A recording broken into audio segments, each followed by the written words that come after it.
కారణం ఒకటి ఒకటి ఆదియందు దేవుడు భూమి ఆకాశం సృజించను.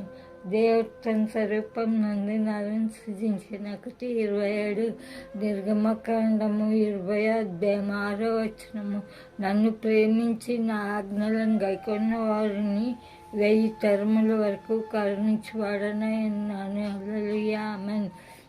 ద్వితీయోపదేశకాండము 31:8 నీ ముందర నడుచువాడు యెహోవా, ఆయన నీకు తోడైయుండును. ఆయన నిన్నెన్నడూ విడువడు, ఎడబాయడు. భయపడకము, విస్మయ పొందకము. హల్లెలూయా ఆమేన్. 23వ దావీదు కీర్తన. యెహోవా నా కాపరి, నాకేం కలగదు. పచ్చిగల చోట్ల నన్ను పరుండజేయుచున్నాడు. శాంతికరమైన జలముల నన్ను నడిపించున్నాడు. నా ప్రాణం నాకైన సేద తీర్చున్నాడు. తన నామం బట్టి నీతి మార్గమును